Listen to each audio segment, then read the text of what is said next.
What up, YouTube? It's Mr. Hates Company. In this video, we are looking at Squad Battle and everything that could be and what is Squad Battle. I did cover Squad Battle in my Dev Notes video, which you should definitely check out. At the end of this video, I will link it to you. But the Squad Battle is something that we can actually assume a great deal about because we have this in other Marvel games, other net Marvel games, as well as other popular mobile games in general. And like I said in my Dev Notes video, I'm actually very excited about this because it's not as pay to win as I really thought it was going to be. And I'll talk about why in this video and much, much more. So without further ado, let's get straight to the video.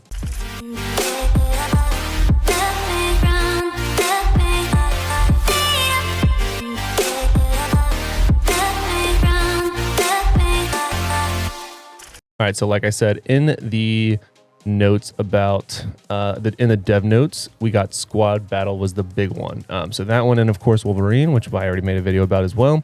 So Squad Battle is a PvP content where agents battle against each other in teams. Up to 9 heroes can join the Squad Battle by forming 3 teams with 3 heroes per team. Squad Battle was developed with the goal of utilizing all the heroes in the squad you have nurtured. It's a weird word to add there, but okay.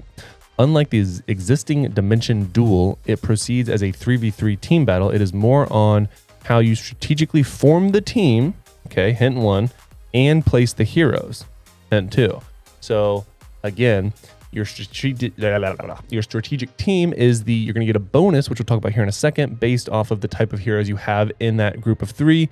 And then you also have to place them. So either if that's, I don't know if it's going to be like front, middle, back, or if it's just like 1, 2, 3, and you go from like left to right. So you want like your tankiest person first. Again, we have that in Marvel Strike Force. So that would make sense. That's literally what they have there. And again, because this is another version of, or like an extension of that game, it does kind of make sense that it would have some of the good things that were in that game, which I've heard decent things about. I know not everyone liked it, but again, it's an option. It's another PvP option. And if you compare it to games like gosh, what was it called? Summoner's War, I believe is what the mobile game was called. That one like got like very, very competitive with this, like only this type of game mode. And it was a very similar game where it was incredibly grindy. You had to play every single day, grind for these runes that would boost your character. Again, so very similar to this, where you have different heroes you pick from, different well, in that game, runes, or in this case, battle badges or omega cards that make your hero stronger, your character stronger, and you go into this PvP where it's all turn-based and completely auto. Although I feel like with that one, you could auto it or you could make it manual, but either way, that's the general idea. And that game like got very, very competitive with it, like I said, where there were actually like tournaments about this. So I think that for the longevity of Marvel Future Evolution, this is a good addition to the game. It isn't incredibly heavy in terms of development, I would imagine, because it basically exists in Marvel Future Fight, I believe. I don't know what I said the first time, but Future Fight, whatever the first one, Future Fight, I feel like it was the first one. So yeah, that's interesting. Now let's continue reading. There must be at least 3 heroes with level 100. So that's the requirement. You must have at least 3 heroes level 100 or higher in the squad to be able to do this at all. So it isn't incredibly new player friendly. You do have to work your way up to it, but it is incredibly hard nowadays to get 3 heroes level 100 with all the different catch-up mechanics they have and all the new experience they've added. So this isn't terrible. It's totally doable. The matching is based on the ability of the team, and up to 6 opposing teams will be nominated. Agents can freely select one team out of the 6 that has been put up. The winning team gets victory score, while the losing team loses victory score. Makes sense. The battle will take place until all heroes in the opposite team and the opposing team are defeated within the time limit. Acquired companions will battle as well. There will also be a Squad Battle exclusive enhancement system called Teamwork, wherein buffs are applied depending on the team formation. So again, this is very exciting. In the picture, like I said previously, you can definitely tell there's 1, 2, 3 heroes, 1 companion, 1, 2, 3 heroes, because again, Wolverine's our new hero, and a companion. So it looks like you'll get, like I said, 3 heroes, pick the formation, and then a summonable companion, which is really cool, fully autoed. And I saw people in the forums already completely roasting it, that it's like, you know, auto battle instead of squad battle. I mean, again, yeah, that is a very normal thing. Raid Shadow Legends has that same mechanic. Like I said, Summoner's War, Marvel Future Fight has it. A lot of the bigger mobile games in this genre have a style of arena like this. So in my opinion, like I said, this is a great addition. Sure, it is autoable. You have to auto it, which also makes it not super time intensive, which is good. I mean, I recently stopped playing Diablo Immortal because it just was entirely too time intensive. I felt like every single day I was falling behind because I had to work.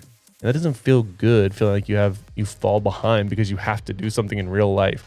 This is something that if you wanted to grind it like Dimension Duel, you could take the time outside of whatever attempts you get to continue grinding and leveling up and get the higher ranks, which is awesome. Or you can just do whatever the normal amount will be, we don't know, to get whatever daily quests that you get for it. Or because I'm sure there'll be some type of daily quest for it. We can get some type of in-game currency for, like I said previously, for like a store that you can use this victory score on. That would be very consistent across other games that have this type of fight. And again, this is a good addition to me. Like I said, I don't think a lot of people agree with me, and I'm okay with that. It's my opinion, so take it or leave it. But again, I know that it seems like it's autoable, and it is. It literally has to be autoable, but that might be good. Like I said, I'm personally a big fan of this, so I think this is a W. Not everyone agrees, and that's fine. But like I said, let me know what you think in the comments below, and start working on your 3 heroes or 9 heroes if you have a bigger squad. I'm only going to focus on 3 because honestly, focusing on 9 heroes is a lot. So I'm going to focus on my main 3. I might focus on 6 once I get like Transmutate fully available on Scarlet Witch and I can focus on other heroes.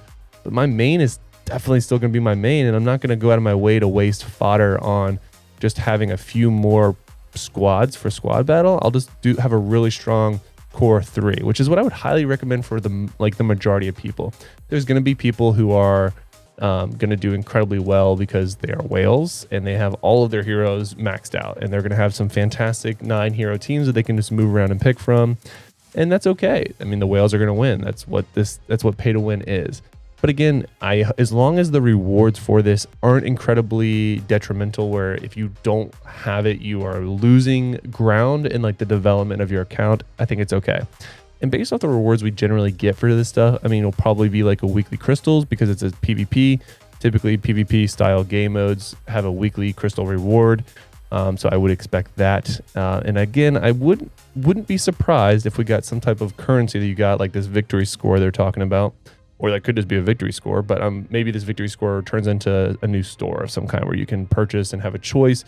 All of that is good. And keep in mind, just because you're free to play doesn't mean you won't be doing well in this, because you get to pick who you play against. And I'm assuming that your like defense will always be there. So you're sure you'll lose some points overnight when you're not playing. But again, you get to pick who you go up against, and eventually it'll all iron out, kind of like Dimension Duel does to a point, where you can, you'll always be fighting people around the same size account you are, which is good for the game. So again, I think this is a great addition. I was really excited when I saw this because I was really hoping it wasn't going to be like a long game where you have to like, it's basically Dimension Duel times 3, because that would have taken a long time. And I always don't have a lot of time, especially that's why I play mobile games, because I don't have a lot of time and I'm either with my family or at work. But when I do have time and I just want to focus on a game, this is a great game still, and I think this is a great addition to Marvel Future Revolution. And again, will help with the longevity of the game. Let me know your comments let me know your concerns, comments, or whatever in the comments below. And make sure you smash that sub button while you're down there. And until next time, guys, lock it in.